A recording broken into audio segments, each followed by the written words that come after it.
In August 2010, my high school English 12 students were expecting the same class they've always had.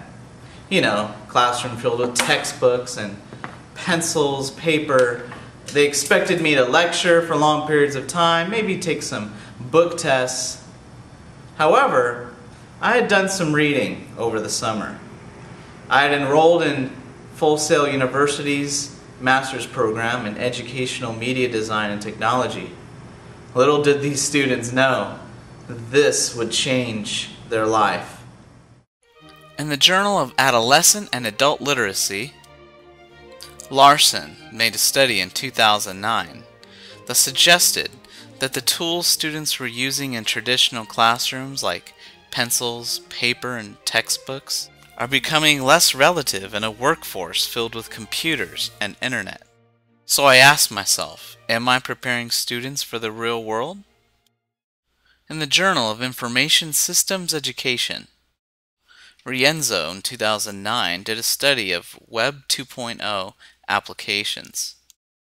These were seen as being more student-driven and fostered 21st century skills. It was time to try it with my students. This would take place in an urban high school with an 85% Hispanic population and a low-income community. The setup was simple. I'd split up my class into two groups. One would use traditional methods of teaching, and the other group would use computers. So obviously, this was going to be a difficult task. It was time to call upon my friends.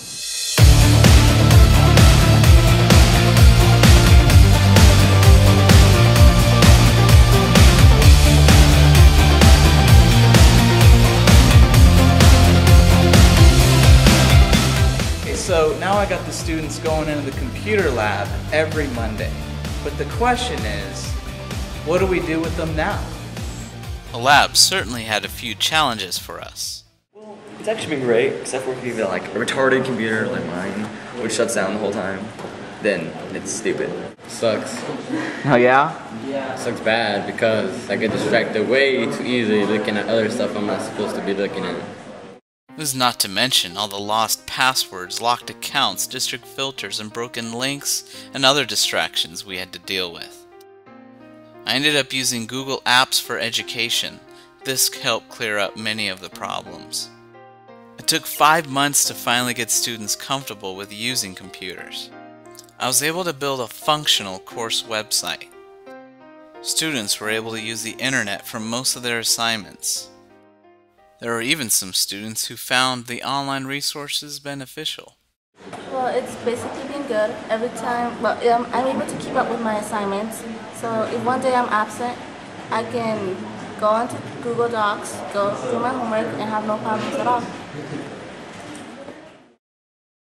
However, it was not enough. It was time to take it to the next level. To do that, I called upon the experts at the EMDT program at Full Sail University in Florida. Here is a sample of what I learned.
Look at your draft.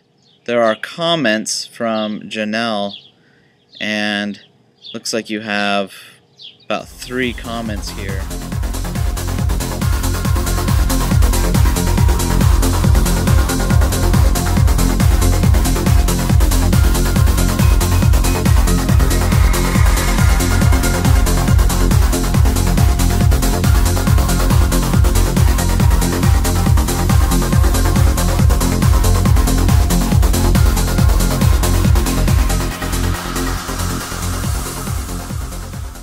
take my English classes online now.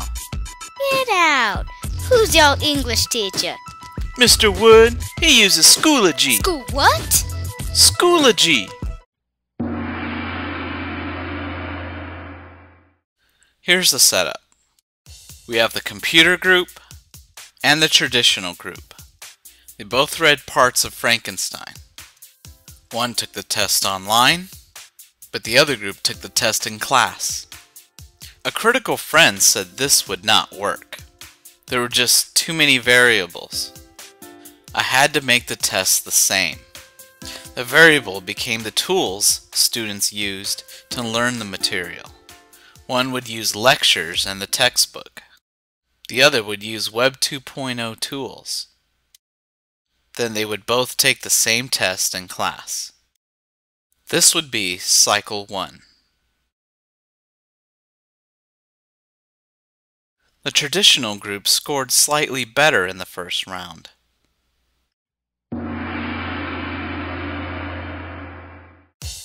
As you can see, the setup remained the same as Cycle 1, except for one variation. One group was able to use the computers during the test, and I would be watching them. This helped reduce many of the test irregularities.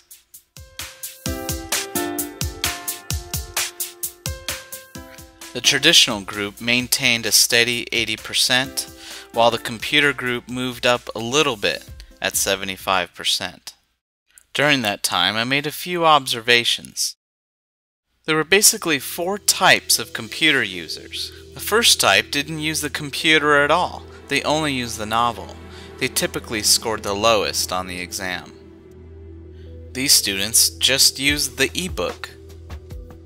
And these students tried to Google entire questions, searching for answers. The highest scoring were the digital natives who used a variety of internet sources. Here are a few conclusions from the project. Number 1, the more tech skills students had, the more they achieved academically. Web 2.0 lends itself better to project-based learning. Avoid standardized tests. But if you must, then set the passing score to 80%. This helps reduce the odd behavior observed in the lab, as only the digital natives could achieve such a score. As you can see, problems in the computer lab are numerous indeed. It makes you wonder why we don't just go back to good old-fashioned reading, doesn't it? The good news is 21st century skills are being taught. As of 2011, 3 million companies are using Google Apps. These benefits cannot be measured on any standardized test.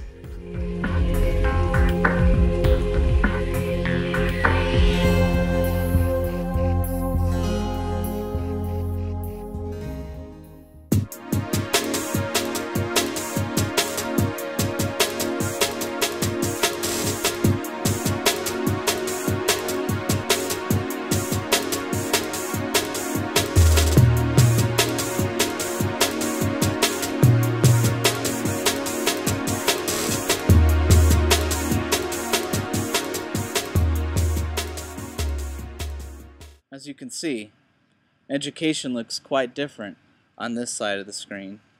Taking online courses enables me to use my own personal learning environment, and sometimes that's what makes all the difference. And it's Web 2.0 technology that makes it all possible. So, until next time, thank you for watching.